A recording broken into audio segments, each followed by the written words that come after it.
Hey, I'm Michael, and this is Michael in the Middle. It's an intergenerational relational podcast for people who are interested in better human interaction. I'm glad you're here.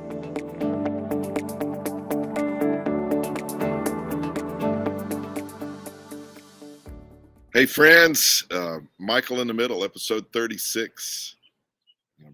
Pretty cool to think about the journey we've been on over the last several months.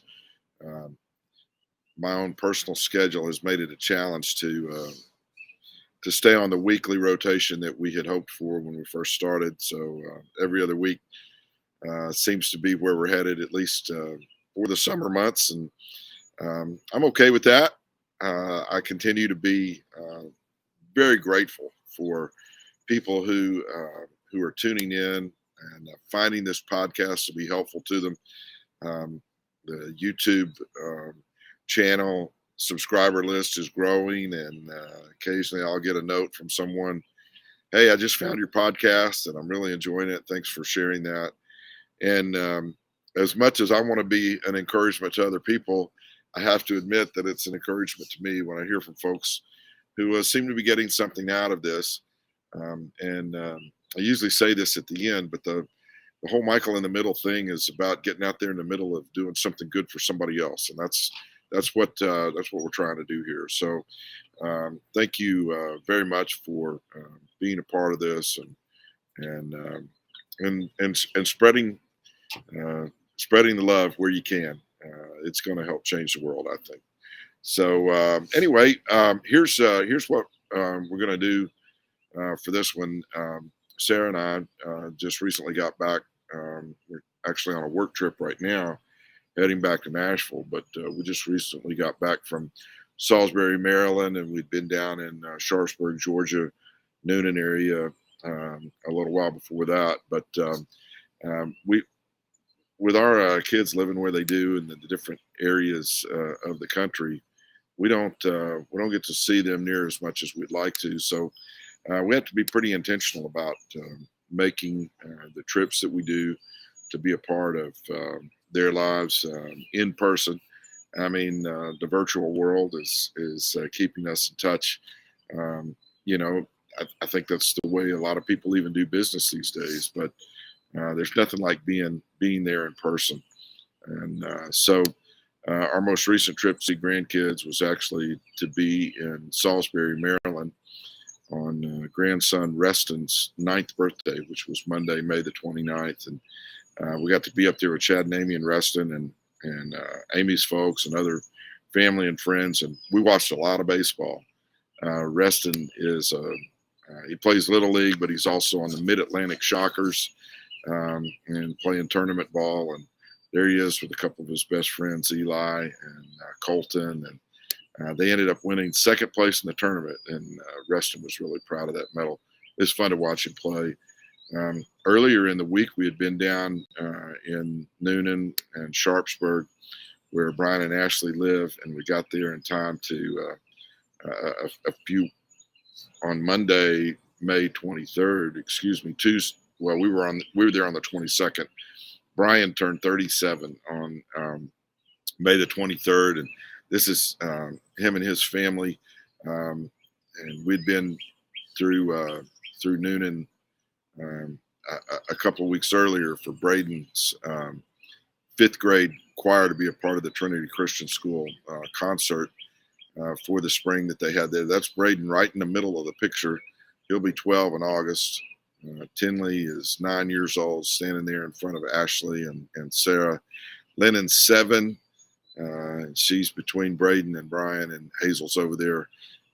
She's a live wire at 3.5 years old. And it's great to be with them. And then Austin and Rebecca have little Homer Crawford Johnson, and look at him wearing my hat better than I ever did. He's a dandy little guy.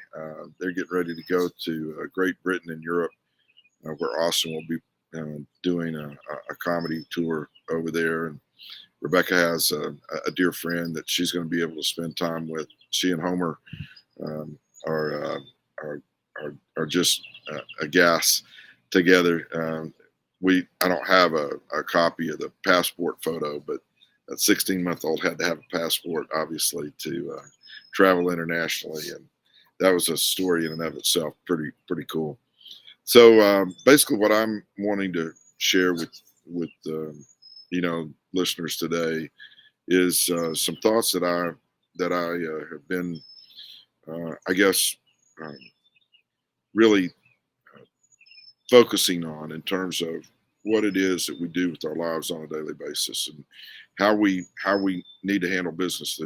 The human condition being what it is has been pretty consistent across the span of time, context, and you know, I guess the just the ways that people interact with each other and life may vary in terms of situational issues, but human beings have struggled to get along with each other for as long as you can look back across history. And one of the things that I'm trying to do with this podcast is to encourage people to consider how they relate to one another and what it is that we can do to make a positive difference in the lives of people that we encounter on a regular basis. And so I went back into some blogs that I'd written in the past, celebrating birthdays for Brian and Reston, and celebrating moments of remembrance.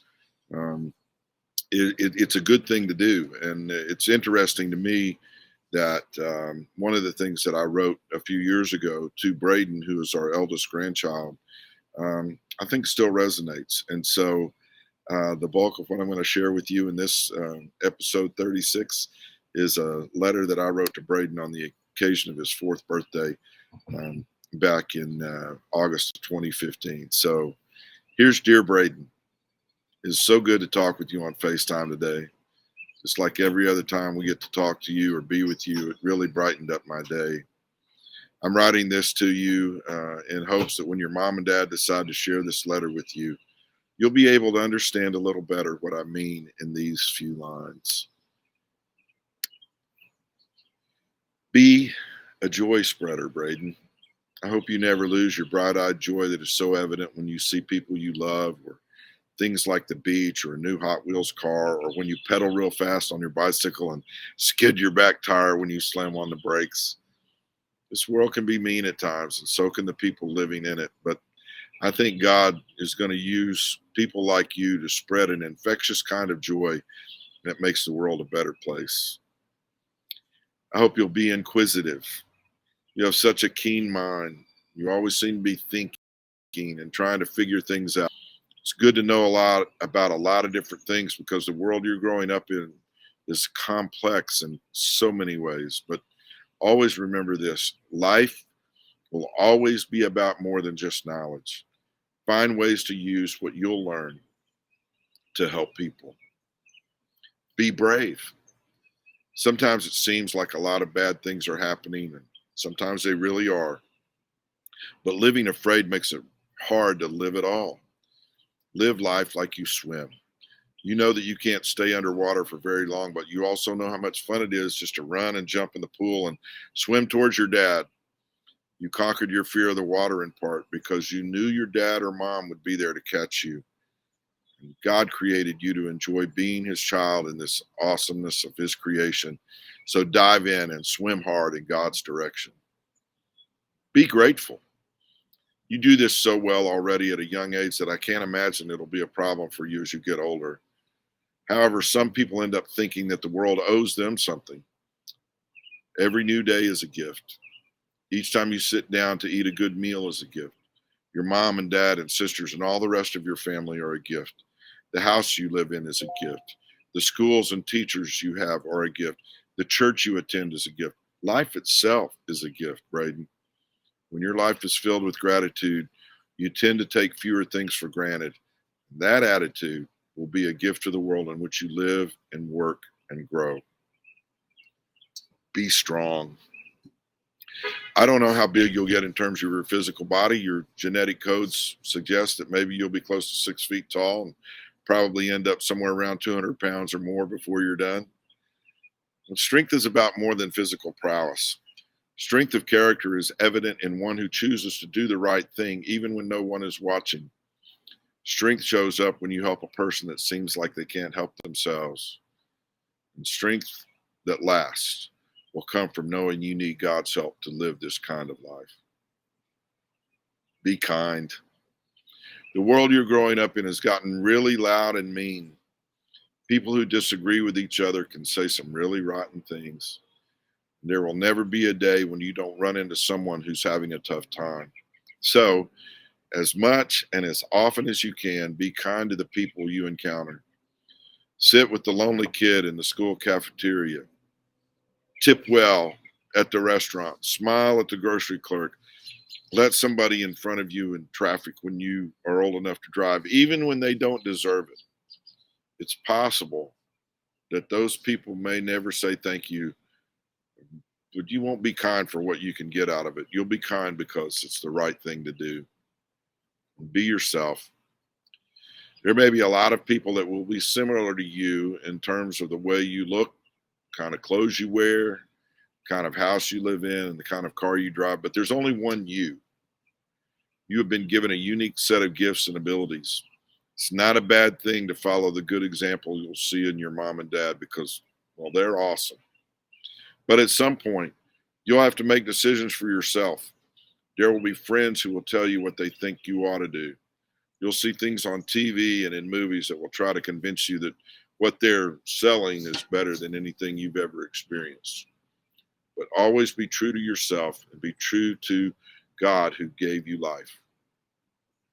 Love you so much, buddy. I'm so proud of you and your siblings and your cousins and wow, it's just going to be an amazing thing to watch you grow up.